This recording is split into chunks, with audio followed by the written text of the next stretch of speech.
आप इस समय देख ही सकते हैं 300 पार जब AQI हो तो ये रिस्क की भी नहीं, ये तो मौत की ही हवा हुई ना। ये तुलना नहीं करना चाहता हिटलर से, लेकिन देश डिक्टेटरशिप की तरफ जा रहा है और डेमोक्रेसी खत्म होती जा रही है।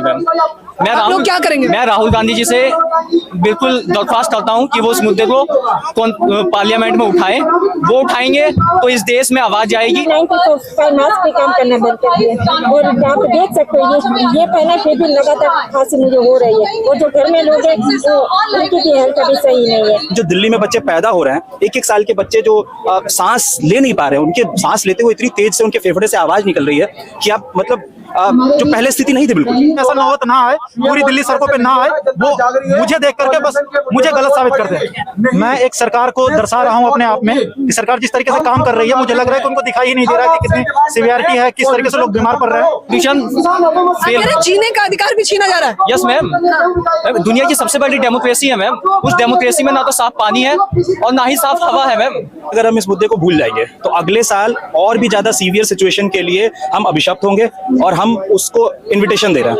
नमस्कार, मैं ज्योति यादव और आप देख रहे हैं हिंद समाचार। इस वक्त मेरी मौजूदगी जंतर मंतर पर।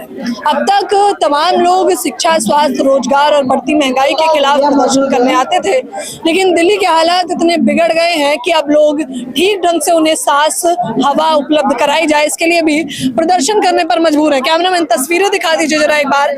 तस्वीरों के माध्यम से अलग अलग तरीके से किस प्रकार से यहाँ पर प्रदर्शन किया जा रहा है, हम वो तस्वीरें आपको लगातार दिखाते जाएंगे। लेकिन सोचिए जरा कि किस प्रकार से AQI एयर क्वालिटी इंडेक्स का लेवल दिन ब दिन बढ़ता जा रहा है, लेकिन सरकार एकदम बेपरवाह हो गई है। जो लोग देखिए, कुछ लोगों ने सिलेंडर इस प्रकार से ऑक्सीजन सिलेंडर लेकर चल रहे हैं, तो कुछ लोग जमीन पर लिख रहे हैं कि कम से कम ठीक ढंग से हवा तो उपलब्ध करा दी जाए, तो कुछ लोग बैनर लेके चल रहे हैं कि हवा में जहर है। एक एक करके हम तमाम लोगों से बात करने की प्रयास करेंगे। गाना तो सुना होगा, चली चली फिर हवा चली चली, इश्क की हवा चली, लेकिन अब सुनिए, चली चली फिर चली चली चली रिस्क की हवा चली। क्या नाम है?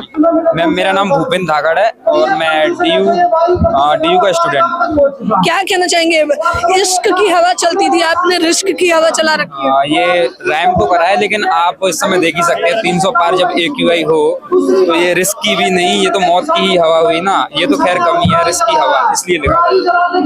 अच्छा, इसके लिए जिम्मेदार आप किसे मान रहे हैं? जिम्मेदार शायद हम ही हैं, हम जो इतने लेट हुए इसके खिलाफ बोलने के, लेकिन अभी हैं तो ये गलती सुधारने का पूरा प्रयास करेंगे।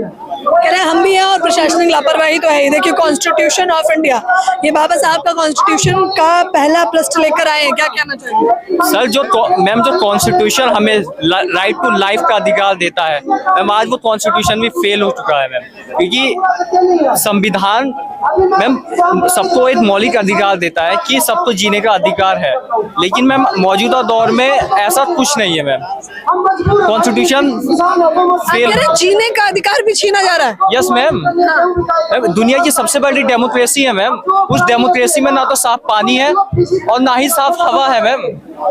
ये हमारा फेलियर है मैम। 75 ईयर हो गए हमें, आज भी मैम लोग राइट टू लाइफ के लिए तरस रहे हैं मैम। ये हमारी डिग्निटी के खिलाफ है। लेकिन मोदी जी तो कह रहे हैं मौसम का मजा लीजिए, मजा लीजिए। मोदी जी तो ये भी बोलते थे कि 15 लाख आपके खाते में आएंगे, सबको रोजगार मिलेगा। क्या हुआ मैम? मैम अब जनता बिल्कुल जाग चुकी है। भले से ये कॉन्स्टिट्यूशन, ये इलेक्शन जीत सकते हैं, इलेक्शन तो मैम हिटलर भी जीतता था ना। तो मोदी जी, मैं अब तुलना नहीं करना चाहता हिटलर से, लेकिन देश डिक्टेटरशिप की तरफ जा रहा है और डेमोक्रेसी खत्म होती जा रही है मैम।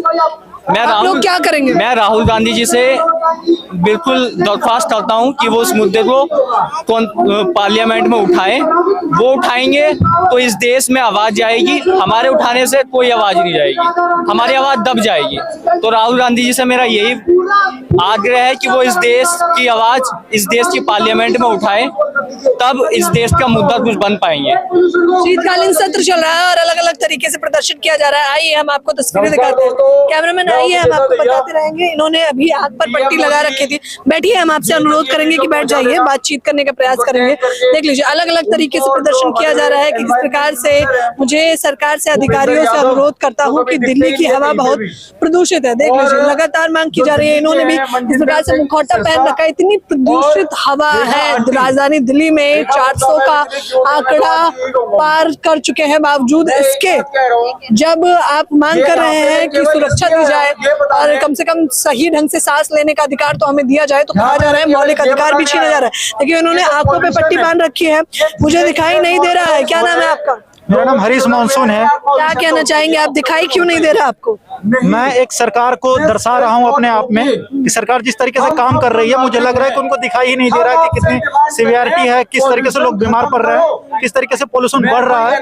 बच्चे, बूढ़े और यहाँ तक कि जवान, चूंकि मैं एक जवान हूँ, मुझे भी सांस लेने में तकलीफ हो रही है, तो उन्हें बिल्कुल दिखाई नहीं दे रहा है। आप कैसे दिखाएंगे? अगर सरकार देखना ही नहीं चाहती तो आप कैसे दिखाएंगे? क्योंकि दिखाई तो दे रहा होगा सरकार को। मैम, सरकार हमारा ही पार्ट है, हमने उनको चुन के भेजा है, तो उन्हें देखना पड़ेगा। अगर पूरी दिल्ली सड़कों पे आ गई तो उन्हें देखना ही पड़ेगा। और मैं चाहता हूं कि ऐसा नौबत ना आए, पूरी दिल्ली सड़कों पे ना आए, वो मुझे देख करके बस मुझे गलत साबित कर दे। बताइए, अब तक तो आप लोग बेरोजगारी के खिलाफ प्रदर्शन करते थे, लेकिन अब तो आप कह रहे हैं कि ठीक ढंग से सांस तो लेने दीजिए हमें। मैम, बेरोजगारी जो है सेकेंडरी मुद्दा है। आप जीवित ही नहीं रहेंगे तो रोजगार कैसे करेंगे? आप इतने बीमार पड़े हुए हैं ऑलरेडी। अगर किसी की नौकरी लगी भी हुई है तो नौकरी पर नहीं जा रहा है क्योंकि वो बीमार पड़ा हुआ है। तो अब लग रहा है कि सरकार शीतकालीन सत्र में संसद में ये मुद्दा उठाएगी। सिर्फ मुद्दा उठाने की बात नहीं मैम, मुद्दा उठाने से कुछ नहीं होता। मुझे लगता है कि सरकार को इस पर सख्त से सख्त कदम लेने चाहिए। सरकार को इस पे सख्त से सख्त कदम लेना चाहिए। क्या नाम है आपका? ये क्या पहना हुआ है आपने? ये मास्क है, AQI 400 पार है तो ये मास्क पहनना पड़ रहा है मजबूरी। कितना ज्यादा अत्याचार हो रहे हैं। ये तो कोरोना से भी खतरनाक मास्क लग रहा है। N95 इतना पॉल्यूशन नहीं रोक सकता, इसलिए मेरे को ये मास्क पहनना पड़ रहा है। सरकार कभी केवल नियमों पे काम करे तो 70 से 80% पॉल्यूशन कम हो जाएगा।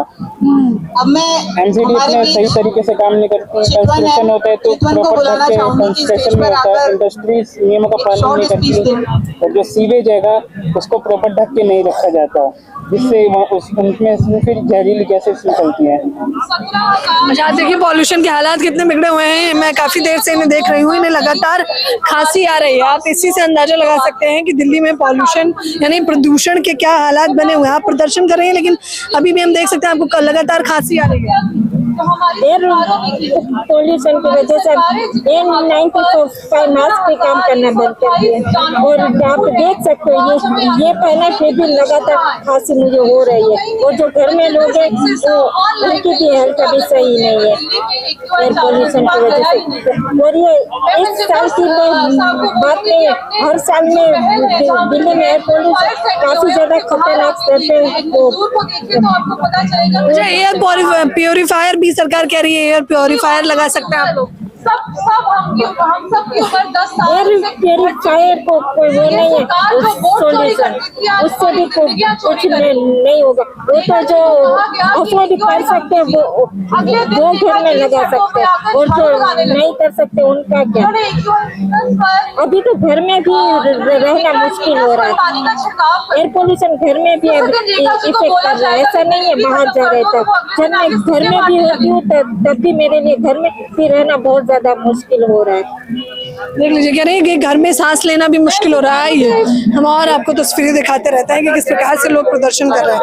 दिखाइए लाइफ लाइन का पोस्टर दिखाते रहिए। कैमरामैन इधर करके दिखाइए, हम आपको दिखाएं कि लाइफ लाइन और स्टॉप रीड थिंक, और यहाँ पर लिखा है कि प्रदूषण के खिलाफ संघर्ष केवल आज नहीं तब तक लड़ना होगा, रोज रोज, जब तक पानी हवा और पानी आगे सब साफ नहीं हो जाता है।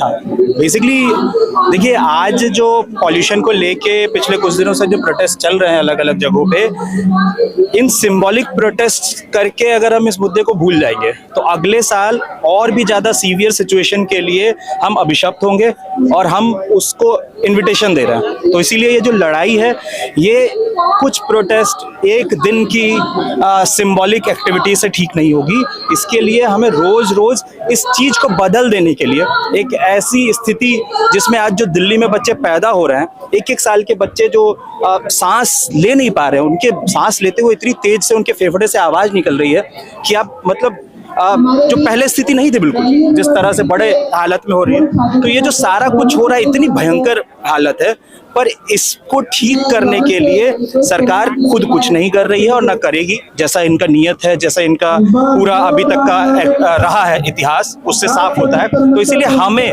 रोज रोज इस स्ट्रगल को ले जाना पड़ेगा लोगों के बीच, लोगों को ऑर्गेनाइज करना पड़ेगा, और इस चीज को बदल डालने के लिए तब तक लड़ना होगा जब तक कि हवा पानी सब साफ नहीं हो जाता, जब तक कि प्रदूषण खत्म नहीं हो जाता, जब तक कि लोग, ये तो बेसिक है ना, जीने का अधिकार है ये तो लोगों का। और आज यहाँ जो एक मिडिल क्लास आबादी है वो तो फिर भी मास्क अफोर्ड कर रही है, पर दिल्ली में 70 से 80% जो मजदूर आबादी है, यहाँ भलसवा लैंडफिल से लेके, गाजीपुर लैंडफिल से लेके, वजीरपुर इंडस्ट्रियल एरिया से लेके, बवाना से लेके, तुगलकाबाद से लेके, अलग अलग जगह जो इस तरह के इलाके हैं, वहाँ जो मजदूर काम करते हैं उनको तो मास्क भी नहीं खरीद सकते हैं N95, और वहाँ सबसे ज्यादा पॉल्यूशन भी है उस इलाके में, उस इंडस्ट्रियल इलाके में। तो एक जो मिडिल क्लास आबादी है वो तो पॉल्यूशन झेल रही है, पर उससे ज्यादा जो हमारे यहाँ जो 70% से ज्यादा आबादी है वो तो सबसे सीवियर पॉल्यूशन झेल रही है, और वो तो एकदम ही अनप्रोटेक्टेड है। उसके ऊपर उसकी सैलरी इतनी नहीं है, और सैलरी जो न्यूनतम वेतन का कानून भी है, अभी देखिए 4 लेबर कोड के खिलाफ प्रोटेस्ट हो रहा है, और 4 लेबर कोड सरकार ला के 8 घंटे को 12 घंटे बना रही है। जो नारायण मूर्ति कह रहे थे कि 72 घंटे काम होना चाहिए, और जो LNT के मालिक कह रहे थे कि 90 घंटा काम होना चाहिए। तो ये जो सारा कुछ बेसिकली इस प्रॉब्लम के लिए भी, पॉल्यूशन के लिए भी जिम्मेदार क्या है, ये प्रॉफिट सेंट्रिक जो सोसाइटी है, जिसमें लोगों की जिंदगी कीमती नहीं है, प्रॉफिट कीमती है। आज जो टोटल पॉल्यूशन है दिल्ली में, उसमें आप डेटा उठा के देखिए, अप टू 40% या 40% से ज्यादा भी इंडस्ट्रियल पॉल्यूशन। आज जो यमुना नाला बनी है उसके लिए जिम्मेदारी इंडस्ट्रियल वेस्ट है सबसे बड़ा। और जो सरकार कह रही है आप लोगों को जागरूक होना पड़ेगा, आप लोगों का जागरूक होना बेहद आवश्यक है। देखिए, ये जो आपने प्रदूषण किया है, ये पटाखे क्यों फोड़े आप लोगों ने? देखिए, ये सबसे बड़ा ट्रैप है, और सबसे बड़ा मीडिया और सरकार द्वारा खड़ा किया जाता है नैरेटिव कि लोग जिम्मेदार हैं। और हम लोग भी पॉल्यूशन पे जब बात करते हैं तो यही कहते हैं कि हम इंसानों ने धरती का क्या कर दिया, पर इससे चलेगा नहीं। किन इंसानों ने किया, हमें ये पॉइंट आउट करना पड़ेगा। आज क्या इस दिल्ली के वो 70% आबादी जो सुबह जाती है फैक्ट्री में और जाके काम करती है और रात में 8 घंटे 10 घंटे बाद आती है, वो पॉल्यूशन कर रही है? वो नहीं कर रही है। यहाँ जो बड़े बड़े इंडस्ट्रियलिस्ट हैं वो अपने 1 घंटे में जितना पॉल्यूशन करते हैं उसका 1% भी कोई आम आदमी जो इस शहर में रह रहा है वो नहीं करता है। तो पॉल्यूशन के लिए और इस पूरे प्रकृति की बर्बादी के लिए भी रिस्पॉन्सिबल ऊपर के कुछ % लोग हैं मेनली। तो इसीलिए ये जो बोला जाता है ना, आपको रिस्पॉन्सिबल होगा, आपको, आप पहले बताइए कौन कितना रिस्पॉन्सिबल है पॉल्यूशन के लिए, तभी वो सॉल्यूशन के लिए कितना कौन रिस्पॉन्सिबल होगा इसकी बात करनी चाहिए। पर सरकार बेसिकली हर चीज को उलट देना चाहती है, वो डेटा उलट देना चाहती है ताकि पता ना चले। वो जो असली ट्रीटमेंट है उसके जगह कभी ये क्लाउड सीडिंग की नौटंकी करना चाहती है, जबकि वो करने समय भी उनको पता होगा कि इतने % क्लाउड ही नहीं है जिससे कि वो इफेक्टिव हो। ये वाटर स्प्रिंकलर चल रहे हैं, ये कितना इनकी इफेक्टिविटी है, यहाँ दिल्ली में कितने सारे साइंटिस्ट है वो बता रहे हैं रोज रोज। तो ये सारे के सारे ये चीजों को उलट के दिखाते हैं ताकि हम सही सवाल ना पूछें। लेकिन इसी दिल्ली में तो राष्ट्रपति भी रहते हैं, PM मोदी भी रहते हैं, तमाम सांसद भी रहते हैं, और जहां हम मौजूद है महज कुछ किलोमीटर की दूरी पे ही सब लोग। हाँ, देखिए, इसका बस अभी एक ही जवाब, जो रेखा गुप्ता जी हमारी जो बता रही थी कि पटाखे फोड़ने से पॉल्यूशन नहीं होता है और कितना एक ये दिव्य एक्ट है, और जब पटाखे फूटे और जो एक दिव्य वातावरण बना पटाखों के धुएं में, उसके तुरंत उसी के आसपास उन्होंने 5-5.5 लाख एयर प्यूरिफायर मंगवा लिए। तो इस दिव्यता में तो उनको भी ब्रीथ करना चाहिए था ना, जो पटाखों से जो पैदा हुआ ये दिव्य माहौल था, पर उन्होंने तो एयर प्यूरिफायर मंगवा लिया। मोदी जी के इंटरव्यू में बगल में वो जो बड़ा सा एयर प्यूरिफायर खड़ा रहता है, कुछ काम तो कर रहा है। तो इनको ये देखिए, ये जो इलाका है, जिस इलाके में हम हैं, यहाँ का AQI और दिल्ली के पेरिफेरी पे आप जाइए ना, दिल्ली में 27-29 इंडस्ट्रियल इलाके हैं, जहाँ दिल्ली की सबसे बड़ी आबादी रहती है, जो यहाँ पे बसों में भर के यहाँ भी आती है, स्वीपर का काम करने, झाड़ू का काम करने, अलग अलग दुकानों में काम करती है। उस आबादी वो जहाँ रहती है, वहां आप जाके देखिए AQI। इनके पास तो ये इतना बड़ा यहाँ पे जंगल का इलाका है, ये पीछे आप पूरा यहाँ से निकलेंगे तो जितने आप बड़ा ग्रीनरी है, पूरा वहाँ मंदिर मार्ग से लेके वो पीछे पूरा मैप देखिए, तो ये तो इनके लिए बहुत सारा कुछ है। तो इसीलिए ये रिलेटिवली फ्री है। अंत में तो इफेक्ट तो सब पे पड़ता ही है, पर ये इस चीज के लिए निश्चिंत है कि जब पड़ेगा तब पड़ेगा, पर हमारे लोग तो मर रहे हैं। जाहिर तौर पर AQI दिन ब दिन बढ़ता जा रहा है। अभी अगर आप सरकार को और इस प्रदर्शन के माध्यम से कुछ कहना चाहें तो वो क्या होगा? देखिए, इस प्रदर्शन के माध्यम से यही कहना चाहते हैं कि ये जो आज कुछ लोगों का प्रॉफिट बढ़ता रहे, उसके लिए ये जो छूट दे रही है सरकार लूट के लिए और ये पूरा पर्यावरण को बर्बाद करने के लिए, ये चलेगा नहीं। इसको रोकना होगा।